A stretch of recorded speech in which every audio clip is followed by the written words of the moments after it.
Chase at the 40. Look at that move. Look at Chase go. Oh, my goodness. What a gear. He comes down to this in his car end zone. Intercepted.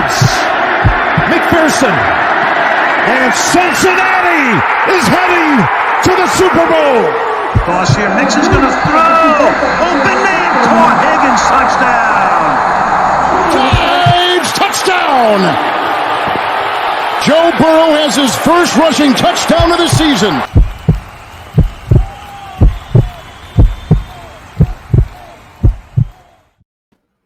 Hooday, Bengal fans. He is Maan.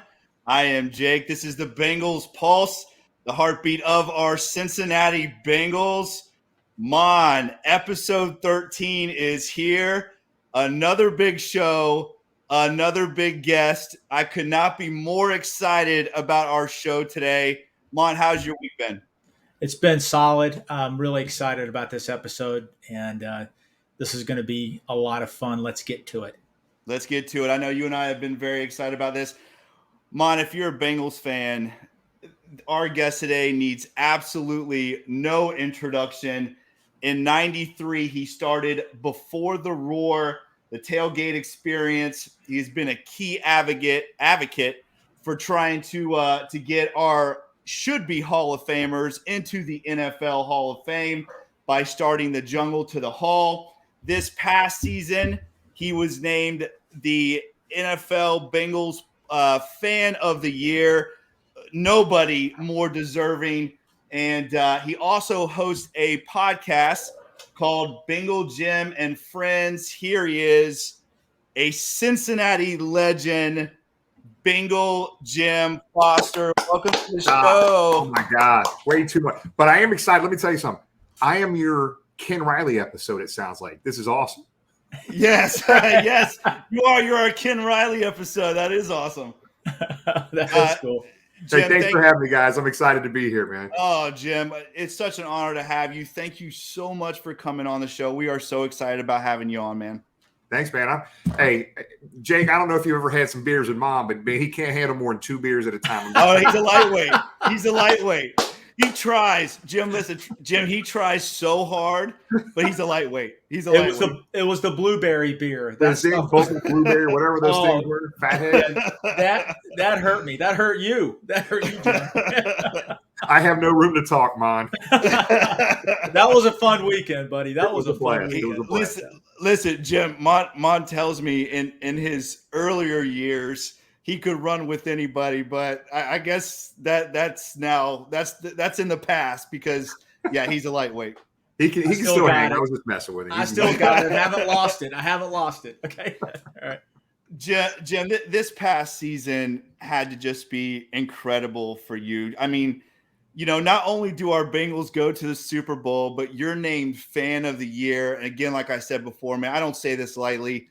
There was nobody more deserving than you.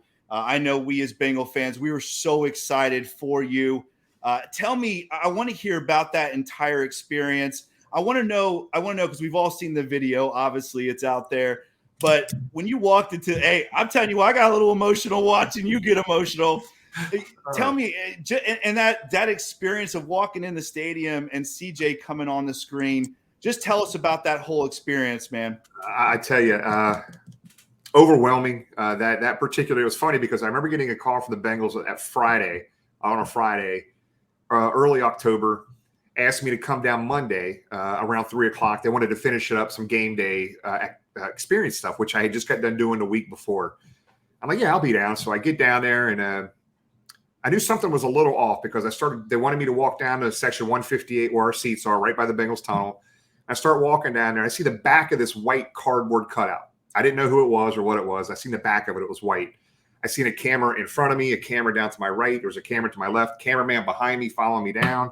It's like, this is a little weird. I kind of knew something was – so they set me down. As soon as I sat down in 158, row 7, they had me look immediately at the camera in front of me. They didn't want me seeing C.J. Uzomah's cut out the front of him. So I didn't even get a chance to turn around. So they're sitting there asking me a bunch of kind of BS questions a little bit. How the peak was going. And, we were whatever, 3-2, 3. I don't even know what we were at the time. And then all of a sudden, the Jumbotron pops on with C.J. Uzomah talking to me, which, kind of opened my eyes. And then when he announced me as fan of the year, I'm like, oh my gosh, this is just absolutely amazing. All the tens and thousands of deserving fans, and it's me.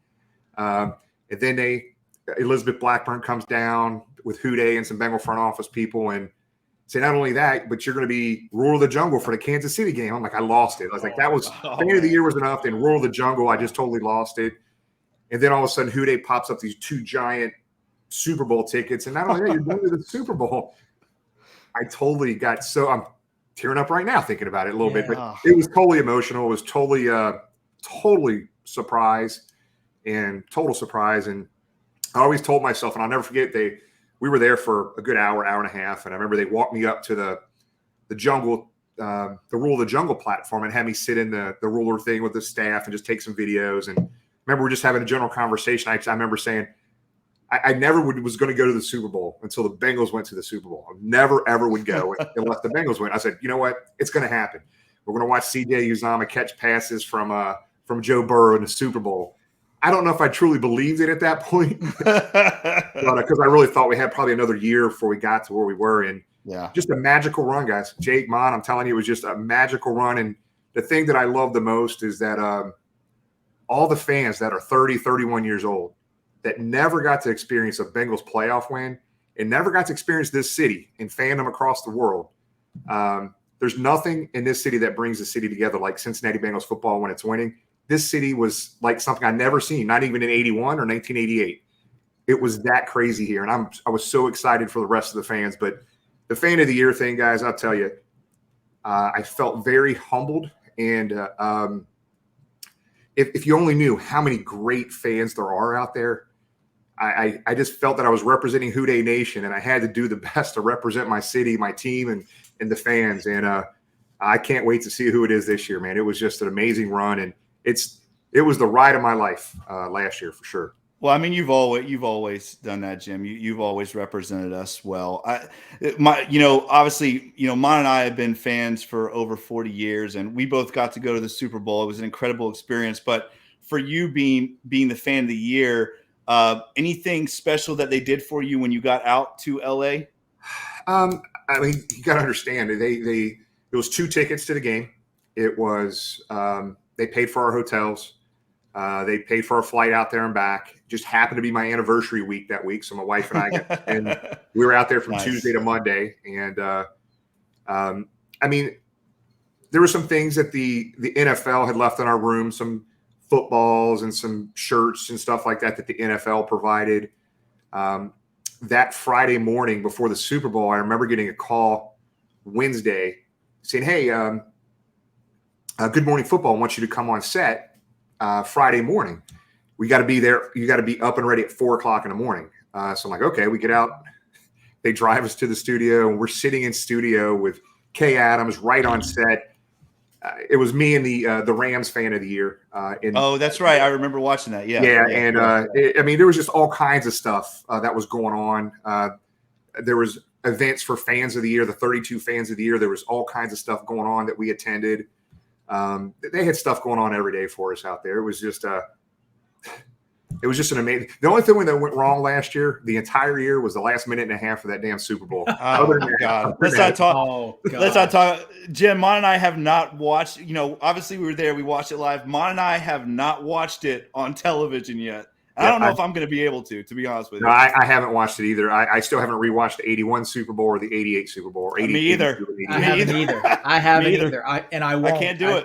I can't do it either. I've watched all the playoff games from the Raiders game to the Nashville and Kansas City. I've watched all those, but I don't know if I will ever watch the Super Bowl. I'm the same way. And it's funny because I'm the same way. I'm the same way. I'll the 88 Super Bowl especially, I cannot watch that at all. I cannot watch any of that. I still haven't watched any of that. The Bengal yearbook just came out last week. The review of the season. I watch that every week. I mean, I can't stop watching that. It's so cool. Hey Jim, real quick. We joke around. We call you the unofficial mayor of Cincinnati. Man, your love for the city and the team is something else. I mean, you're always posting, going on tours of the city, at restaurants. You're an unbelievable ambassador to the city. Let's go back in time a little bit to the 90s. You played such an amazing part during that time. Listen, all the Bengal fans out there, the young ones, that was the lost decade. There was no social media outreach. it was tough being a Bengal fan, but you started a Bengal fan club that helped keep us together. Can you please explain to us, how did that happen? And how did the Brown family, how did you gain their trust at that time? And by the way, I'm charter member 37 of that fan club, and I'm proud of it. I'm proud of it. I got my card in a display case just to let you know the number one, the very first fan club member that we gave was Mike Brown. He got the number one on his. Oh, nice. Dude, I'm almost a family member. I'm 37. You got in really early, man. I'm telling you that right now. That's funny you said that. I just backing up a little bit. I remember when we did the fan club, and I guess I'll back up a little bit. Sorry if I get too long to stop me, but no. You're good, man. It got to be the late 90s. It was 96, 97, and maybe 97, 98. And the negativity was just off the charts. And a lot of it rightfully so, right? Because the team was awful. Every decision we made, the cheapness tag, which still people can't forget about, right? It was just an awful time. And there was times we left the tailgate like, man, we got to go to the game. It's going to be a blowout, man. It was that bad. We knew going into games, but we didn't have a chance in hell to win. But we were still there. Didn't miss a game. So me and a group of guys and ladies said, you know what, let's do something to start getting some positivity rolling here. This is before social media.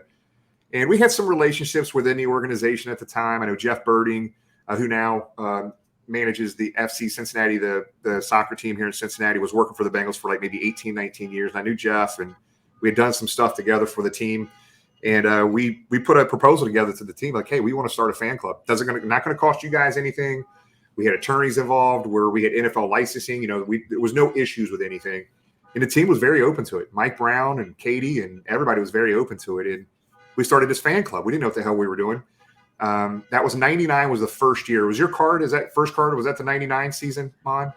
Actually, this one, I was a member all 3 years, but this one says 2002 membership, but I'm a charter member number 37. Charter member, you ran year one then. Okay. And I remember we did those cards. We did yearbooks. We did T-shirts. We did all kinds of stuff that we put in this package for like $20 or $24 or something like that. It was the biggest bargain. It was unbelievable. It was a lot of work. Like my garage. I bet. We had a 2-car garage, and we didn't know what we were doing. We literally met with a pizza place up in Dayton, Ohio, and I'll never forget it. The guy was a huge Bengal fan. We needed boxes to put this stuff in. So the guy gave us like 1,000 pizza boxes. So we literally put the T-shirts and the cards and stickers and videos and yearbooks and everything that we did in that pizza box, taped it up, put a tag on it, and mailed them out. We had hundreds and hundreds and hundreds of things that we did. But during that time, it was such an interesting thing because pre-social media, I mean, we set up a fan club hotline people could call, right? And it got overwhelming. I mean, we had hundreds of voicemails calling from all around the country and all around the world. People wanted to talk to us just because, hey, I live in North Dakota. I'm the only Bengals fan here. Hey, I'm from Detroit, Michigan. I'm the only Bengals fan. And come to find out, they weren't the only Bengal fan in that area. Yeah, because right. all of a sudden, we had this database of all these Bengal fans from across the world. And it was amazing. We started connecting people in different parts of the country. They started going to bars together. They had no idea there were other Bengal fans that were close. I thought that was a really cool thing that started happening across the country and internationally for sure, especially in England and Canada, big time. But that fan club was a lot of fun, man. We got some access to almost like media access at the time. Like I remember Marianne, who was helping us. She got to interview Carl Pickens in the locker room. Wow. I got to sit down with Mike Brown for 2 hours, and I was totally just intimidated like you wouldn't believe. And I remember just having this little tape recorder, and I'm sitting there just asking him questions and just recording it.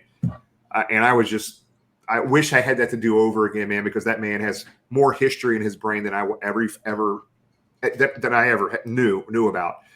But it was a lot of fun. It got to be extremely overwhelming. And I remember the last year we did it was the year after Marvin Lewis was hired. And we went 8-8, and I'll never forget, like the fan club membership just shot through the roof. I was like, I had a wife and 4 kids and worked. And the other people that were helping me with this, Terry and Chris and Marianne and Mary Beth and these other folks that were doing this with me, all had families and full-time jobs. I'm like, man, we can't keep up with this. This is out of control. And I'll never forget feeling really bad, tucking my tail between my legs and walking down to at the time, it was actually the early years of Paul Brown Stadium, and saying, hey, we've got to go in another direction with this. I felt bad that we had to say that, but that was the fan club, man. We had so much fun with it. It was a lot of fun. We did newsletters, a lot of work, quarterly newsletters. We did a lot of stuff with it. You did an amazing job. I used to look so forward to those newsletters, Bengal News, because the internet wasn't really big, and we're just trying to figure things out, and it was hard to get Bengal News in Florida. And I really loved that fan club. That was great. We had fun with it. We had a lot of fun with it. It was a lot of work, but if I had it to do over again, I'd do it all over again. Maybe do some things a little differently, but it was a lot of fun. Good deal. Well, incredible too. You got to talk to Mike Brown. I mean, that's a rarity. That's a rarity. We had Dan Horde on the show a couple weeks ago, and he is the best. And we were talking to him about that. That's incredible that you got to sit down and talk with him for a couple hours. That's I tell you, man, there's nobody in the entire world that knows more about the history of the NFL and the Cincinnati Bengals. And that's what I really love about what the organization has done the past few years, guys, is really tying the history of this organization, finally getting the Ring of Honor going, and the history of this organization and everything they're doing today. And it's been missing for a long time, and I'm so excited that the organization is doing it. I'm pumped about it. Couldn't agree with you more. We talk about that on our show all the time, just how this organization has finally come together and reconnected. They've learned now how to reconnect the fans to the organization, to the players, and the players of the past, which obviously you have a big part of too. But I want to talk about real quick before the roar, because again, this tailgate, it's an experience. It is something that if you are a Bengals fan, you have got to put this thing on your bucket list. Last year, Maan and I went up for the Steelers game. We got to go to your tailgate. Jeff Hobson stopped by. Maan and I got to hang out with him for. He was so gracious for like an hour. We just talked football, and I'll tell you, just everyone there is so gracious. It's so much fun. My 4-year-old still talks about it. Tony the Tiger. He gave my 4. He took pictures with him and gave him this tiger. He's now 5. He still runs around the house with his tiger. He absolutely loves it. It was just. I got to share that with Tony. It's just an incredible. Listen, and those things go such a long way. Your tailgate and everybody that's involved, it just makes that experience so much more. And people when they go away, they don't just have those memories of the game, but of what they experience at your tailgate. I want to know, man. How did the whole thing come together in '93, and now it's become honestly famous. I mean, this is something it's been on TV now. I mean, everybody kind of knows about it. If you don't visit that tailgate during a game, you missed out. I mean, it's phenomenal. It's like I said, it's got to be on your bucket list. Yeah, usually people see when you say tailgate, it's just a bunch of dudes and people hanging around in lawn chairs having beers. Not what we're talking about.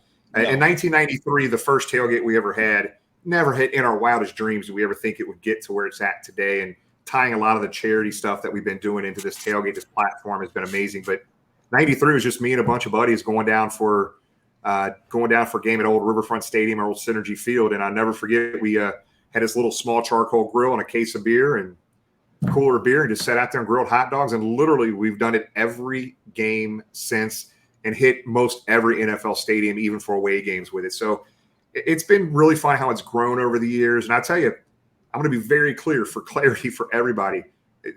If it was just me, I would sit here and tell you, but it's not.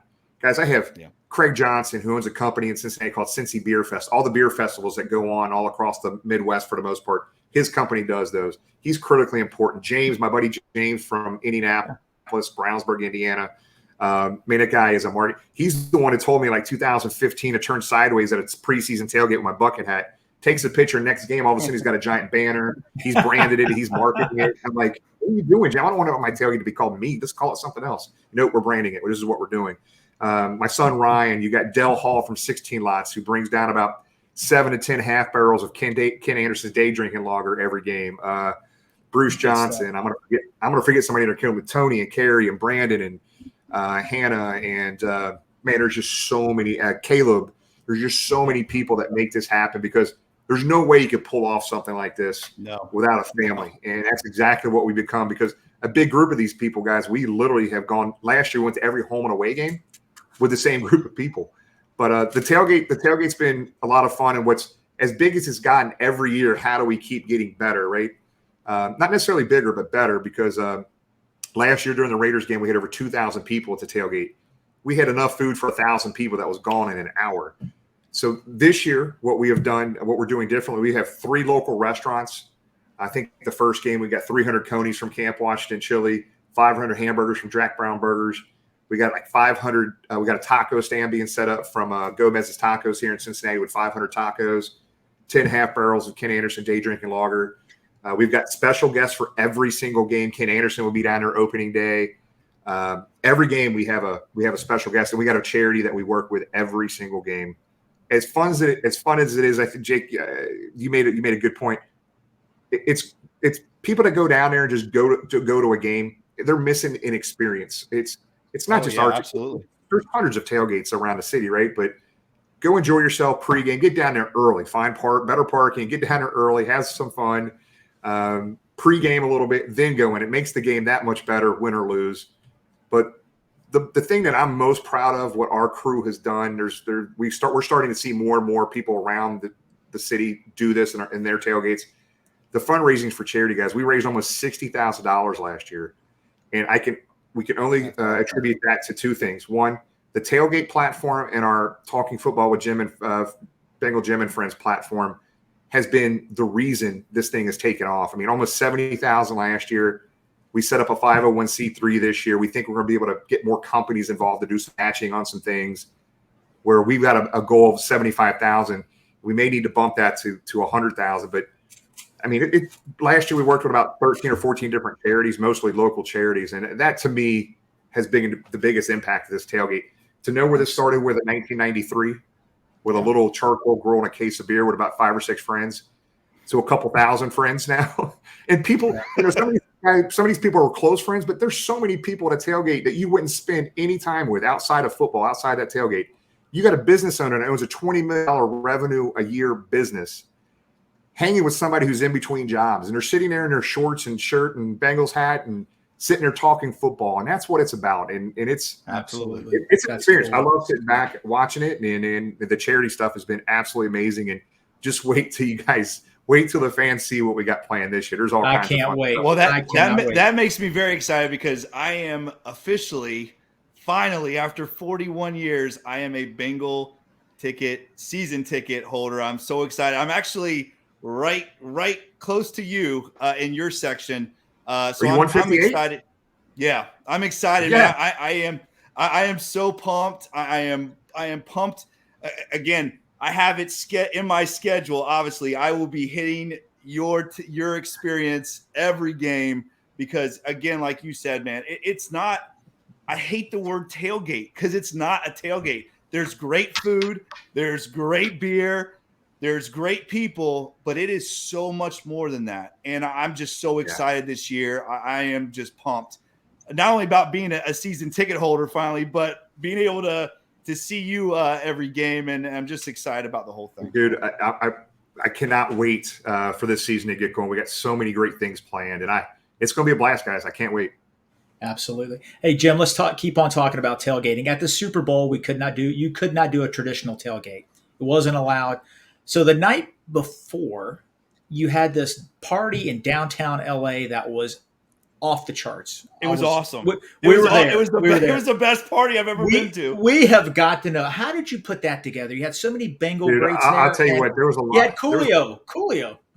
There was a lot of sleepless nights leading up to that, by the way, because we were like, oh my God, did we had a specific capacity, right? So the very within half an hour of the Bengals beating the Kansas City Chiefs, we were on the phone, leaving messages, trying to figure out what we could find, because we knew we couldn't tailgate at the Super Bowl, right? They didn't want you anywhere near the stadium. So we found a brewery. Within 3 days, we had that brewery rented out. Within 2 days after that, there was an entire parking lot that wasn't the brewery's property that we rented that out. And we dumped a lot of money on that. There was a fee to get in. We broke even, thank goodness. And I'm going to tell you, this is 2 different tailgates. We have real close partners of mine. It was the Bengal Jim Before the War tailgate experience and my buddies from the Bengals trailer. we went in every time we go out of town, we combine our tailgates. And we had a lot of people, and their crew and our crew working really, really hard to pull that off. And guys, I was mortified because I thought there was hundreds of people trying to get in outside the gate. It was pre-sold. It was sold out. We had 1,500 people in there maxed. And I was the owner of the bar, and they were like, man, we can't get any more people in here. If you let anybody else in here, they're shutting this place down. I was scared to death about that. But what was crazy about it, you had the mayor of Cincinnati there. You had Grader's Ice Cream there. You had every local news media there. LA news media was there. You had, I think we had 13 or 14 former Bengal players there. We had current Bengal families there. And it was just a fun time with everybody. And then we knew Monday night, Monday before the Super Bowl, we had Tone Loc that was supposed to be there. We get a call like Tuesday, and they say, hey, the manager says, hey, Tone Loc is a no-go. We're like, oh, shit. He goes, but I think he also managed Coolio. We get Coolio to stop by. I'm like, yes, cool. Oh, so that was awesome. We didn't want to advertise that. We didn't want, get crazy because it was already sold out. And so Coolio came on. I don't know what time it was, 9 or 10. I didn't get a chance to spend 5 minutes with anybody that day during that party. But and Coolio comes in, and I'm trying to figure out what I can share and that I can't share. But anyway, Coolio gets there, and he gets on stage, and he does like a 25-minute, 30-minute set. And it just was – everybody seemed like they had a great time. We had our 20, 30-foot tall inflatable Joe Burrow there. We had Kick Lee from the Cincinnati Music Accelerator came with his stage and the lighting.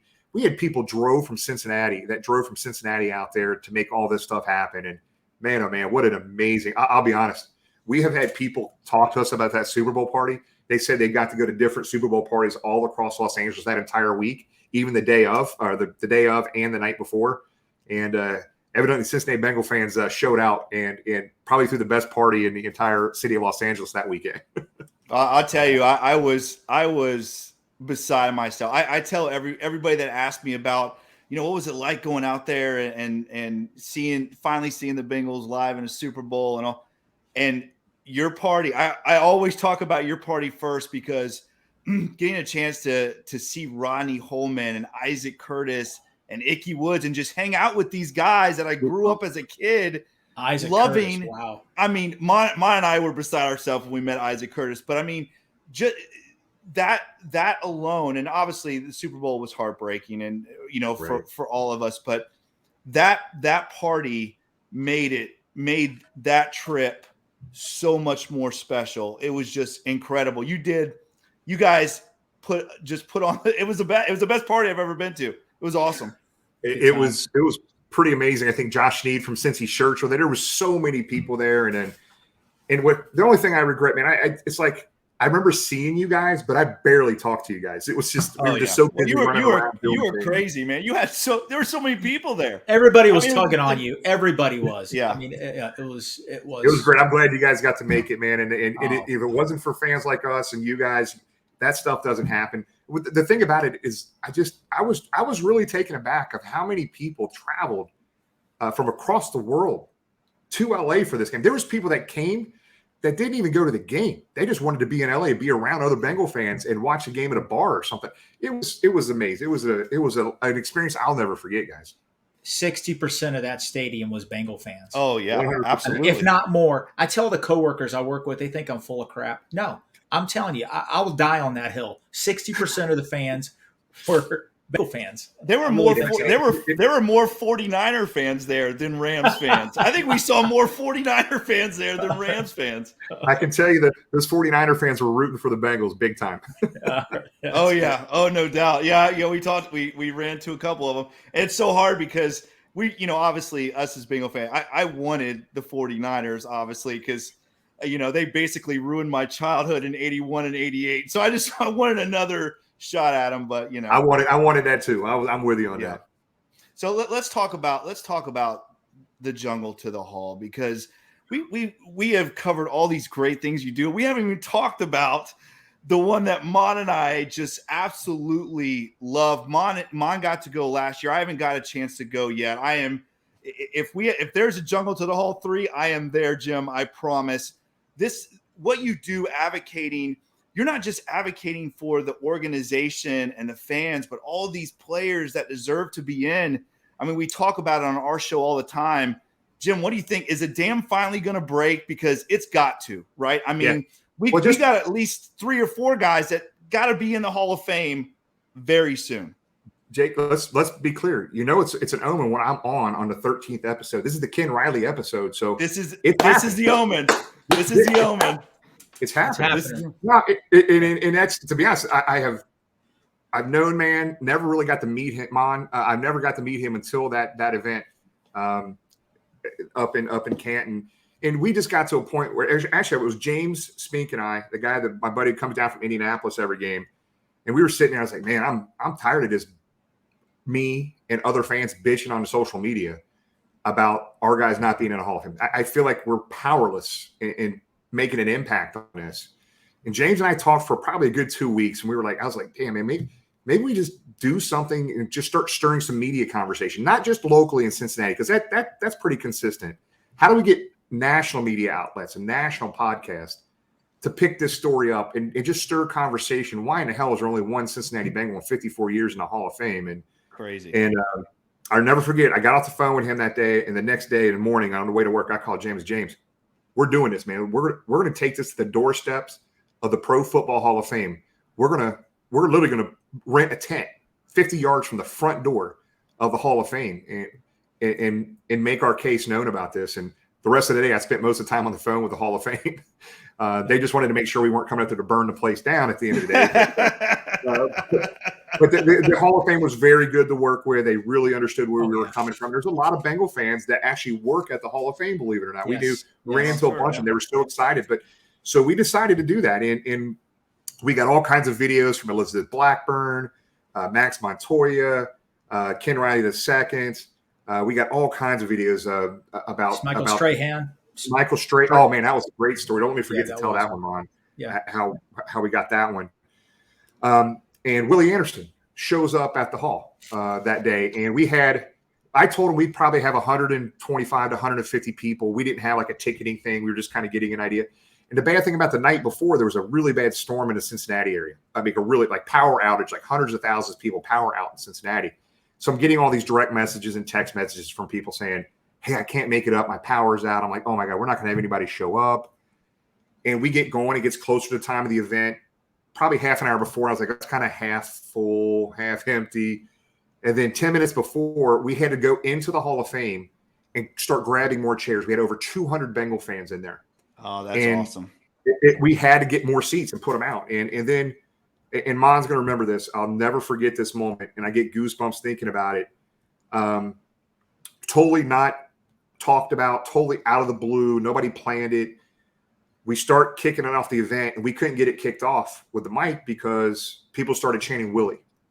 And the whole tent echoed. It was echoing so loud, people from in the parking lot were trying to come and see what was going on, chanting Willie, Willie. And Willie lost it. And we got pictures and video, and Willie has tears just streaming down his face. Yes.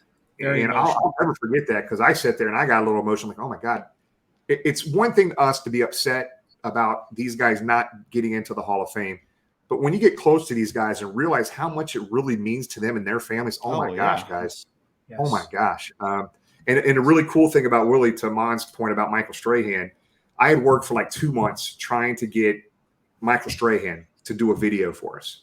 So I had his phone number. I would call him and leave him a message, texting. Wasn't responding to me for 3 weeks. Well, he was out of the country for almost 3 weeks. I didn't know this. The night before, I'm getting ready to go to bed at the hotel up in Canton. I get a call from Michael. Hey, is it too late to do this video? I was like, Michael, no, please. So 20 minutes later, he sends me that video that you guys have seen on social media. Yep. And I called Willie. I was like, Willie, you want me to send you this video? He goes, nah, Jim, I want to see it for the first time at the event tomorrow. So when Willie lost it crying a few times, that was another time that he lost it. We had a big video board where we played that Michael Strahan video, and guys, it was special. It was a very special thing. Oh, you guys, you did an amazing job. That was really great, and he was emotional getting to meet him. He was so grateful to have all the fans there. That was a great experience. I'm glad you're doing it, and I agree with Jake. I think the dam's going to break this year. I think we're going to get some guys in. Yeah, I'm going to tell you right now. So the committee just went from 40 something down. It'd be narrowed down to 12. So Ken Riley and Ken Anderson are in that 40. It's going to be narrowed down to 12 here, probably within the next week or two. And then I feel pretty confident about Ken Riley getting in. And I'm hoping we get everybody in, but we can't get everybody in at once. Right. So let's get Ken Riley in. But I think I hope Ken and Kenny both are going to be in that that final 12. And then sometime mid-August, we're going to find out who those 3 seniors are. Willie's not in the senior discussion, obviously. Right. Yeah, man, it's just going back one more thing on that Jungle to the Hall, guys. Our goal was just quite simply, we know we can't make an impact and force these guys into the Hall of Fame. The goal was to get the media coverage around it. And guys, I don't know what the final count was, but I know for a fact it was dozens of national media outlets. We had That's Boomer awesome. Esiason talking about it. We had Boomer Esiason talking about it on his show. We had, it was all over the place. It was tons of podcasts across the country. And I kept getting all these messages about, hey, they're talking about Jungle to the Hall. And we had 4 of the senior voters on our podcast last year. And guys, that was the goal at the end of the day, to stir the pot, to get this conversation, not just in Cincinnati or Northern Kentucky, but to get this conversation going across the country. And guys, I don't care what people say. Bengal fans, you can absolutely make an impact on an outcome here. And we can say whatever we want on social media, but that event and all the Bengal fans that participated in that, and even the ones that couldn't participate and promoted that event, were involved in making that happen. And the same thing happened again this year. Not as big as the one last year because it was the first event. It was in Canton. We had another 200-something people show up again here in Cincinnati. We had a lot of local media. We had a good handful of national media talking about it. That's all we're doing. Let's get the conversation stirred around these guys. Absolutely. There's 65 reasons Riley should be in. Beyond that, and that's the only thing right. You know. That's right. Ken Anderson should absolutely be in. Isaac Curtis, Lamar Parrish, Willie Anderson, 100% gets in within the next couple of years. He's not in the senior committee, thank goodness. Once you get in that senior pool, man, it's rough, man, because there's 100 of seniors that probably are deserving. But there's so many other ones too, man. I think Corey Dillon should be in the mix. I think, Isaac Curtis, I think I said, but I'm looking at my wall here. But I've got all 8 of those guys on the wall that we've been fighting for. But I even think Chad Johnson should be in the discussion. Okay. Yes. Oh, I agree. Yes. I agree. 100%. Yep. Hey, Jim, something that really concerns me, I know it's down the road and it's been talked about a little bit and it's starting to heat up some, but I'm worried about the 2026 lease with the city and Hamilton County. Listen, what's your gut feeling right now? Is it going to get ugly? I hope it doesn't. And I am worried about that. Yeah, dude. So you got to understand, I'm coming from I am worried about it. Okay. But I do think at the end of the day, this is all going to work out. Joe Burrow, at the end of the day, when we get all this stuff taken care of for this new lease coming up, Joe Burrow is going to be the savior of this team in this city. I do truly believe that. What people don't understand is that I did work on that issue 1 campaign in the mid-90s. I was very involved in that campaign to get that half-cent sales tax passed to build the Reds and Bengals a stadium. I know when they talk about this lease, they always talk about the Bengals. They never talk about the Reds. Both those stadiums got built because of that half-cent sales tax, and I worked 7 days a week on that for a long time, for months, helping a bunch of other people to get that thing passed. I'll tell you right now, without that half-cent sales tax, there'd be nothing on our riverfront right now. If you've been down to the riverfront lately, it is amazing. Even since the last time you guys have probably been in town, wait till you see what's going on downtown. And I truly believe it wasn't for those bookend stadiums and all the stuff going on in between. If it wasn't for that half-cent sales tax passing, none of that would have happened. I do think, when you deal with 2 city governments here, you got the city and the county. The county right now is just a mess, just an absolute mess. Hilltop Concrete lot. That Hilltop Concrete Company was supposed to be moved last year. Right. Now the Bengals are short hundreds and hundreds, maybe thousands of parking spots because that hasn't been moved. The Bengals will catch heat because the fans are going to get ticked because if you don't get down there early enough, you're going to be parking pretty far away because there are thousands of parking spots that should be in that area right there that they were going to move Hilltop, and the county has dropped the ball again.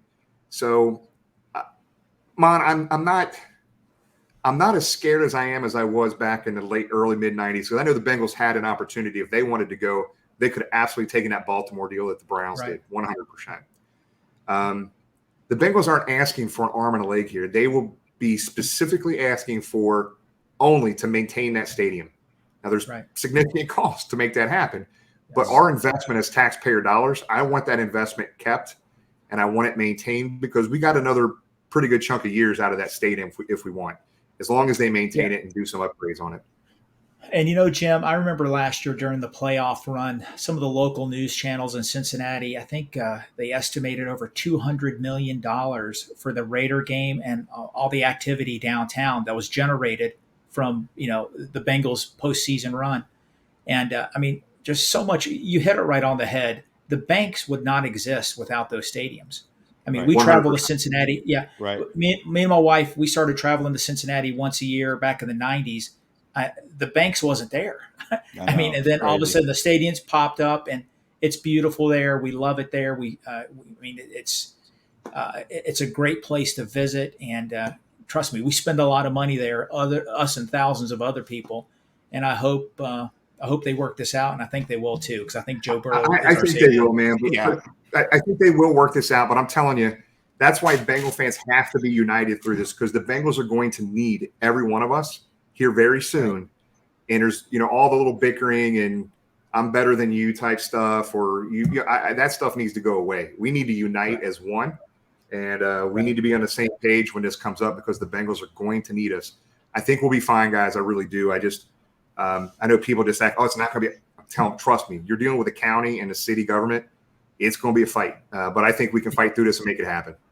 And I agree. I'm hoping, obviously, just like everyone else, it's going to work out. I think it will. I think, like you said, Maan, everybody loves a winner, right? And Joe Burrow has not only come in and saved this organization, but he might end up saving even more than just getting fans in the stands, because with Joe Burrow, we're going to win a lot of football games, and everybody loves a winner, and winning generates money. And I think that's a big part of it. I agree. I do agree too, though, Jim. I think everybody has got to unite. All the Bengal fans have got to unite, because they are going to need us very soon. It's right around the corner.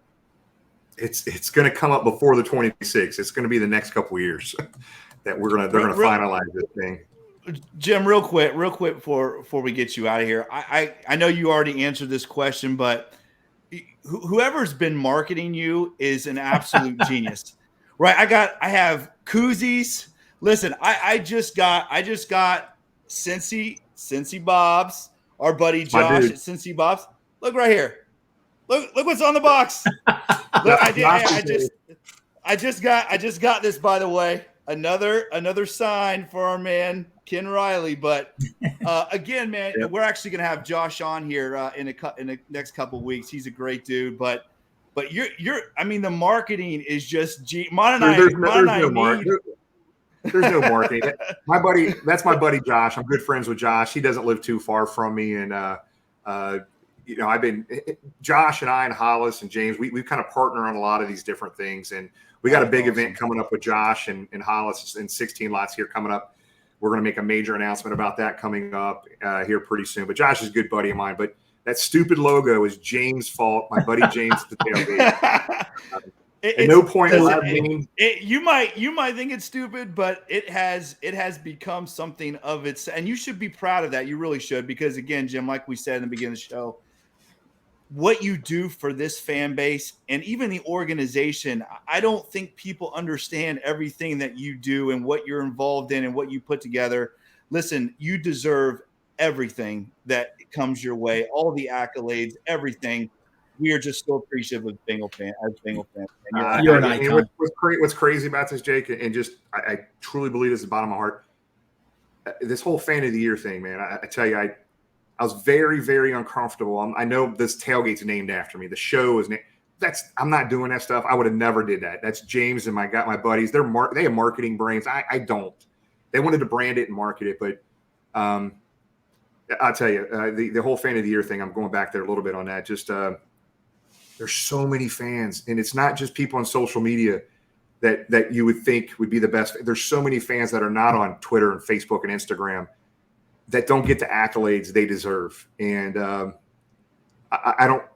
whoever it's going to be this year is going to be deserving. But I do hope they take a hard look at not just the people that are front and center on social media, right? But there's so many fans that have been through this team, with this team thick and thin, made it through the 90s like us, and we're still here today. There's fans that never came back from the 90s, guys. You made it through the 90s, and you're still here today. That's what made last year so rewarding. Exactly, so rewarding, and it was the most humbling year of my life. I never had so many cameras in my face, and I got to the point where I'm like, okay, I got comfortable with the cameras finally, because the first 5 or 6 times I'm like, I can't do this. I don't. Camera, who do I look at? What do I do? It was so uncomfortable, but it was a fun run, and I'm so happy for the city and the fans from not just here in Cincinnati, but so many diehard fans across the country that have been following this team. And internationally, guys, I'm telling you, this team has one of the biggest international followings in the NFL. Yes. I think it's the 4th biggest fan base in England. You got Paul over there driving out with his team. You would not believe. So one last thing about the tailgate, we've got this giant map, which we're redoing this year. It's a map of the United States and the world. And we started doing it in 2018. We kept saying, man, there's a lot of people coming in from out of town and out of the country even. Let's start tracking where they're coming in from. In middle of 2018, we brought this map down, and people would put pins in the city or country or whatever, wherever they were from in the world in that map. And as of today, we're up to fans from 42 states, I think, and 27 different countries have dropped in that map. Now we're redoing the map to expand it. It's going to be way bigger. It'll be sticker pins basically versus the actual pins you stick in there. But that right there, it just shows you. And people, well, how they get to be a fan? And I'm like, guys, I'm telling you, people that aren't football fans, and I don't. Did either of you guys make it to London for the game by any chance? I did. No. So 2016 and 2019, the Bengals played in London, right? In 2016, I'm like, oh, this will be fun. I might run into a couple Bengal fans here and there. Guys, there was a bar called the Admiralty that was so packed they turned away Bengal fans. Wow. 2-floor packed, outdoor deck. They wouldn't let anybody else in. That's awesome. The stadium was packed, and it was so fun because if you wore Bengal stuff in downtown London walking around, there's people coming up to you, talking to you from Spain, Germany, 8 parts of England, Scotland. They couldn't wait to talk to a Bengals fan from Cincinnati or from the States. It's amazing. It was amazing. It made me more proud than I've ever been to be associated with those games in London. It was fun.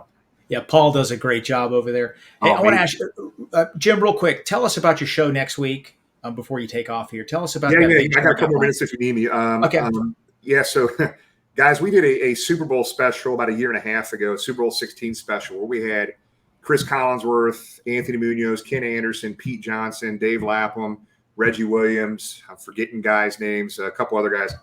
We threw them on a screen just like we're doing today. And we didn't know how it was going to go. We're like, this could be a total train wreck. So, guys talking over each other, how's this going to work? And right. We had an hour and a half of those guys going back and forth, just reminiscing and just telling stories, new stories they'd never shared before live with fans. We wanted to do something again. And we were like, let's do a 2005 AFC North Championship reunion special. We've been working on this for quite a while.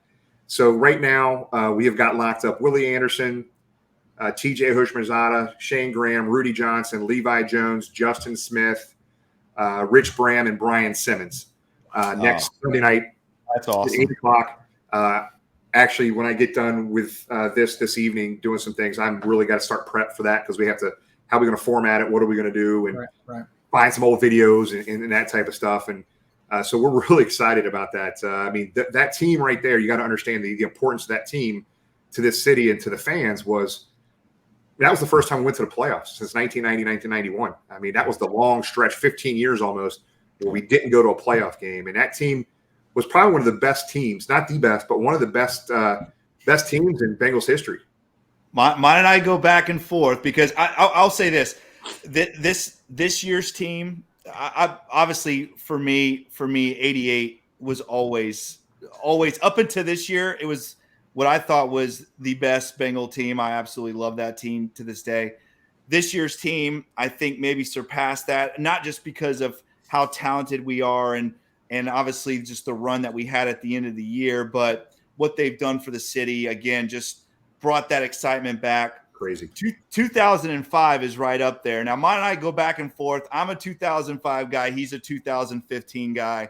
Oof. Mon and I were there for that Steelers. Are you making me be the tiebreaker on that one, Jake? I will make. Okay, why don't you? Because I said to Mon before we got on air, I said I'm going to ask Jim because we've already done this.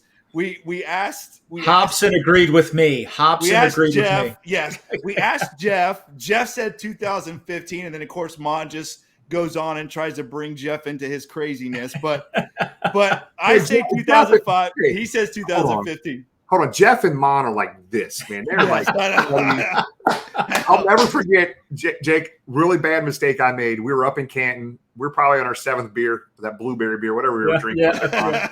We go out to the Bengal bus to grab something, and we started talking, and somehow Jeff Hobson's name came up, and I picked up my phone. I was like, calling her, hey, Jeff.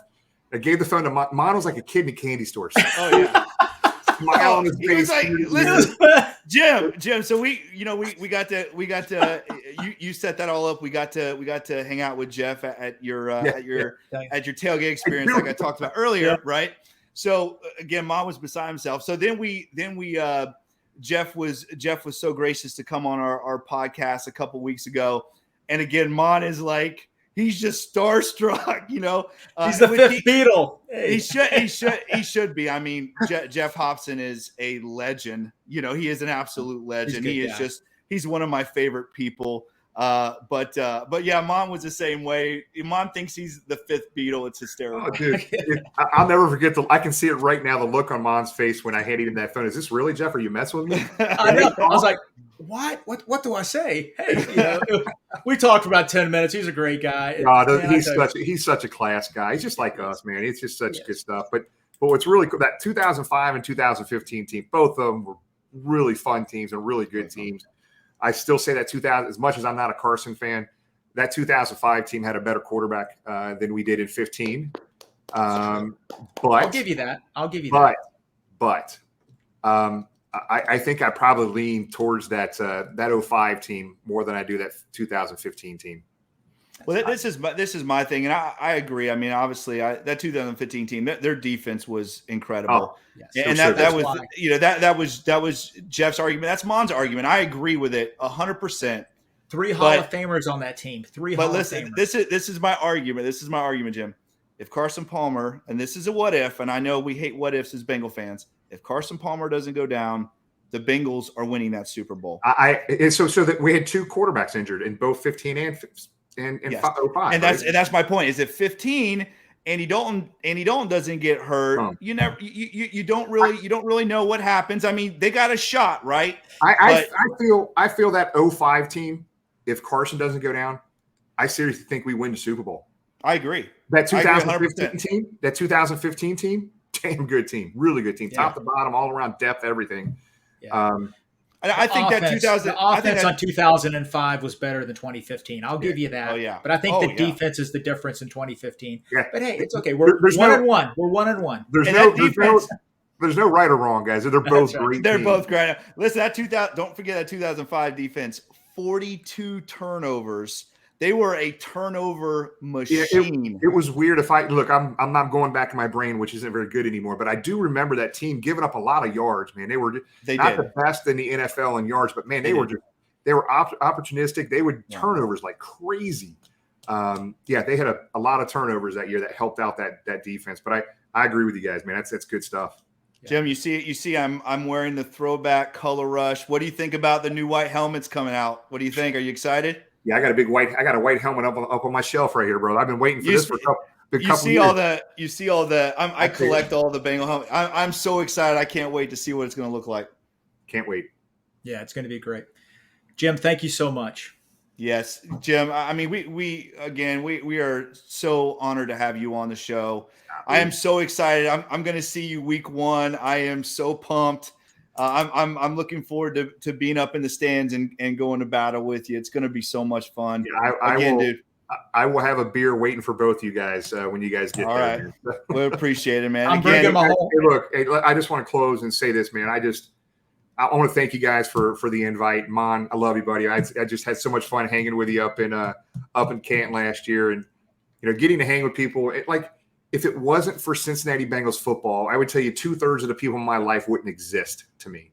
And this is what football does. Football is family, and we're not going to always agree on things all the time, just like the 05, 2015 right? But at the end of the day, we have to understand it. Don't get too crazy with stuff. We're still the same goal, same team. Yes. And I just love what football does for the community, my family, and everybody else. I would not know either one of you guys without Cincinnati Bengals football, and I love it. Jim, you're all exactly class. right. You are all class. We love you, bud. You are the best. Thanks, you're Jim. the glue. You're the appreciate glue that keeps us together. Stop it. Hey. A lot of people out there do that. A lot of people. Hey, Jim, we'll see you week 1. Who day, guys? Who day, buddy? See ya. See you, man. Bye bye. Thanks, Jim. How cool is that? Yeah, I mean, what else do you say? I mean, the guy is. You're right. He's the glue. Right now he's the glue, and there are so many more Bengal fans out there that are now, coming together, and it's just exciting. It's just an exciting time, but he is definitely the glue. Listen, he gave us 25, 30 minutes, and look, we're almost at an hour.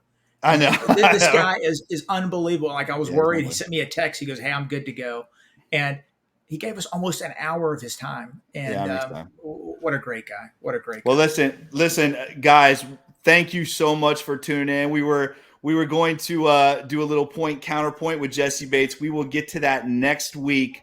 Also, guys, if you comment in the comment section of this pod, give us some questions. If there's something that you want Mon and I to discuss on the pod, again, throw in some comments down there in the comment section.